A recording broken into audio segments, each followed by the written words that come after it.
A lot of people slow down their own improvement process by 3x, thinking they're way better than they actually are. Confidence in Marvel Rivals can either make or break how fast you climb those ranks. So today, I'm going to show you how to use confidence in an effective way, not in a super ineffective way where it takes you 3 days to accomplish what you could have in 1. We're diving into the 7 fundamentals of becoming an exceptional Marvel Rivals player.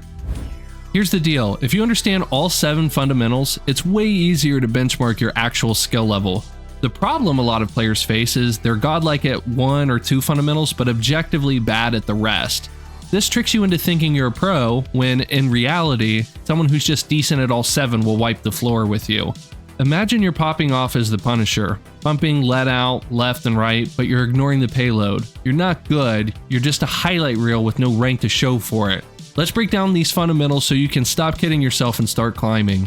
First up, mechanical skill. This is your ability to land shots, nail ability combos, and pull off hero-specific tricks. In Marvel Rivals, this isn't just about aiming like you're in an FPS, it's about mastering your hero's kit. Think hitting Magik's melee cancel combos or timing Doctor Strange's portals to cut an enemy team in half so it's 6v3 in your favor. If you're playing ranked all day, your mechanics will improve naturally, but it's slow. You might get 1 good team fight per round, maybe 2 if you're lucky. Compare that to practicing in training range or custom games where you can spam abilities that you need to work on. Subcategories here include things like ability timing, combo execution, and movement precision. For example, if you're playing Thor, you gotta know when to hammer slam into a team fight versus saving it for a clutch moment or to escape. If you're cracked at mechanics, you might think you're a Marvel Rivals god. Spoiler, you're not. Mechanics alone won't get you to Celestial. You might swing in as Spider-Man and frag out, but if you're not helping your team secure the objective, you're just a fancy stat patter. Practice mechanics, but don't let them fool you into thinking you're the next big thing. Easy takeaway here.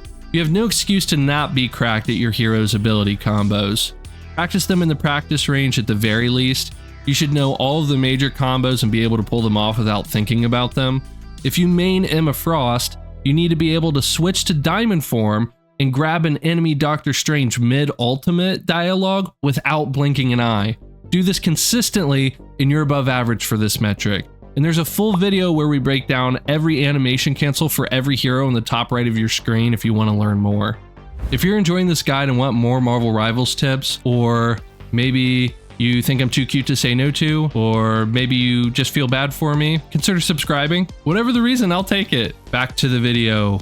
Next up, positioning. This is about where you stand to maximize your impact and avoid getting smoked. In Marvel Rivals, positioning is everything. If you're playing Hulk and you're chilling in the open like a big green target dummy, you're gonna get torn down faster than a comic book and a paper shredder. Good positioning means knowing where to be. High up as Iron Man, flanking routes as Black Panther, or shielding the backline as Magneto. The biggest mistake? Standing still or overextending. Low-ranked players love yeeting themselves into the enemy team, thinking they're actually going to pull off a 1v6. Spoiler, you're not. Higher ranks will punish you for being out of position. Try this. In your next match, focus on staying near cover or your team's tank. If you're Magneto, use your shield and high HP to control space. If you're Groot, get used to walling off the enemy vanguard so you immediately put more pressure on the strategist. They're now forced to move out of position and your DPS can chip away at them, or you may be able to take down a vanguard if they don't move quick enough to start healing the vanguards. Just don't forget to wall off opponents from having easy access to your backline either. You can do a lot with this hero, and if you aren't constantly moving and looking around, you're playing him wrong. If you have one takeaway from this tip, let it be this. You should always know where your team is and know when you have space to claim the point. If you have a fighting chance, you should not easily concede the point. This isn't properly done until you hit probably Celestial or Eternity, so if you get consistent with this, you'll be well above average here. Fundamental 3, Team Synergy. Marvel Rivals is a team-based game. Yes, you can solo carry games, but you still need a team to play around. Synergy is about coordinating with your team and leveraging hero roles. Tanks like Venom set up space, duelists like Scarlet Witch provide consistent damage, and strategists like Invisible Woman can of course heal, but provide quite a bit of utility and outplay potential. The classic mistake is ignoring your team's comp. you pick Winter Soldier, but your team has one tank, and that one tank is Penny, so you get steamrolled. Or you ult as Storm while your Jeff the Land Shark is still swimming back to the fight from spawn. To improve, pay attention to your team's heroes. If you've got a Groot, stick near him for protection, especially if you're a strategist. If you're Mantis, prioritize healing your DPS during their ults. Your sustained healing over time is often the difference between them staying up the entire ultimate time or not. In lower ranks, you can get away with lone wolfing, but in higher ranks, teams that combo abilities or ultimates will crush you. Practice this by queuing with friends and experimenting with hero synergies in unranked modes. You'll be amazed how much faster you win when you're not playing like a solo queue superhero. And here's the big takeaway for this fundamental. Even if you play solo queue, I do the same, but make an effort to really support your team. If your team isn't securing kills, take a second to actually look at who is attacking who. Most likely, your team is scattered and shooting separate enemies. If you're Human Torch, focus on the same enemy your Psylocke keeps diving on. You may need literally one extra hit half the time to go from a 2 and 8 stat line to 12 and 9. Do this consistently and you'll be well above average here. Number 4, communication. You don't need to sound like a pro esports caster barking orders. Good comms are about giving clear, useful info fast. Enemy rocket on high ground, left side, is way better than, guys, I think someone's over there. Maybe, I don't know. Also, keep the vibes positive. I've turned around matches where every single person on a roster had negative stats by just saying, hey team, we've got this, let's focus on the payload. I saw that all at the end of that round there, Thor. I see the vision. The worst habit, backseat gaming during clutches. If your team's trying to 1v3 as Doctor Strange, don't scream, portal now! No, shield, no, run! Let them do their thing. Let them cook, as the kids say. If they whiff, just say, we'll get them on the next one, or don't say anything at all. If they clutch, hype them up like they just snapped half the enemy team away. And here's a pro tip. If you're raging about your team's Star-Lord missing shots and cleaning up kills, maybe check the mirror first. Good comms start with you. Practice by keeping callouts short and sweet in your next match. If you ping enemy flankers, highlight who your team should focus in a given moment, and stay positive, you'll be far above average here. Fundamental 5, ability usage. Your hero's kit is your bread and butter, and using it right separates the noobs from the legends. Being good with abilities means knowing what your hero can do and when to do it. Take Jeff the Land Shark. His bubbles can be clutch healing potions for your flankers on the offbeat pass. But if you're spamming them on cooldown in the middle of nowhere, you're basically wasting them. Or take Magneto's ultimate. Save it for a game-changing team fight, not to flex on one low-health Captain America when your team's already won the fight. So, back to ability specifically though, some players think fancy ability lineups are try-hard, but hear me out. Winning rounds with smart ability usage makes you rank up faster.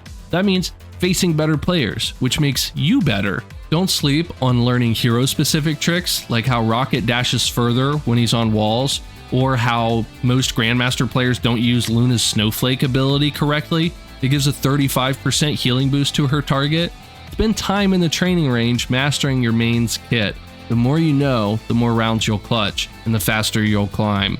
Number 6, game sense. This is your ability to read the enemy team and make smart decisions. Low-ranked players are glacial at rotating to objectives or realizing the enemy's not really pushing. Good game sense means knowing when the enemy Black Panther is about to ult your backline or when their team is overcommitting to a control point. It's also about not hesitating. If your gut says rotate, trust it, especially if you've got hours in this game at this point. The trap here is listening to your dead teammates yelling, push, no, hold, when your intuition says otherwise. I've won so many rounds by trusting my gut over my teammates' backseat coaching. To improve, watch your replays and ask, could I have rotated faster? Did I read that enemy ult right? Game sense grows with experience, so keep playing and reflecting. And yeah, sometimes you'll misread a play and eat a Hulk smash to the face. It happens. Learn and move on. Biggest tip here, watch your replays. I've said this in most of my videos, and there's a reason for it. It's like eating kale. It's not glamorous and wonderful, but it's packed with all kinds of good stuff you need. You will have takeaways from watching your sad gameplay back. You will spot mistakes, and not if, but when you see a trend, Write it down with pen and paper and work on 1 or 2 things max at a time. Once you get those down consistently, go back to the drawing board and work on another habit you need to improve. This will absolutely skyrocket your playmaking abilities. Last but not least, mentality. This is massive. The best Marvel Rivals players don't waste energy raging at their team's Iron Man for missing an ultimate. They get mad at themselves for messing up. I've seen players stuck in low ranks because they're too busy typing GG noobs instead of asking, what could I have done better? Here's something I'd like to share too. I have countless hours in this game and I have never heard or seen someone type in chat, I could have done X better and won this for his team, my bad. I haven't seen that, not once. When you die, think, why did I die? Was I out of position? Did I waste my ult? Reflecting like this turns every death into a lesson. Also, ditch the excuses. I'd be a grandmaster if I had a better gaming chair. Nah. The rank system isn't perfect, but if you're grinding regularly, you can hit high ranks, even with a potato PC. Mentality is about owning your mistakes and staying hungry to improve. I don't see many eternity level players leaving matches early when they're climbing, just saying. Now, let's talk about the biggest trap, thinking you're better than your rank. We've all heard it. I'm stuck in silver, but I play like a grandmaster. Yeah, sure, and I'm Tony Stark stuck in marketing. If you're top fragging with 5 kills and think you're carrying, check yourself. In Marvel Rivals, winning rounds matters more than padding your KDA. You can go 20-5 as Mantis, but lose because you ignored the cart. Focus on objectives, not just kills. Another classic, blaming your setup. If I had a 360Hz monitor, I'd be a pro too. Nope. Pros have climbed on laptops that sound like jet engines, and again, don't be scared to review your gameplay. I used to hate watching my replays. Seeing myself whiff all kinds of shots or not doing easy rotations was a hard pill to swallow. But facing those mistakes, that's how you grow. Watch a match back, watch it with a friend even, and laugh at your bad plays. Then fix them. The 7 fundamentals, mechanical skill, positioning, team synergy, communication, ability usage, game sense, and mentality, are your roadmap to becoming a Marvel Rivals unit. You're probably decent at a couple of these, but the magic happens when you grind the ones you're weak at. Improve your positioning and your game sense gets sharper. Nail your comms down and your team synergy skyrockets. It's all connected, like the Avengers assembling for a team fight. If you found this guide helpful, consider subscribing for more Marvel Rivals tips to level up your game. And yo, check out my most recent video where we break down how to rank up so fast it feels like cheating here. And join the Discord, it's growing like a well-watered bag of potatoes. Stay frosty, queens. Until next time!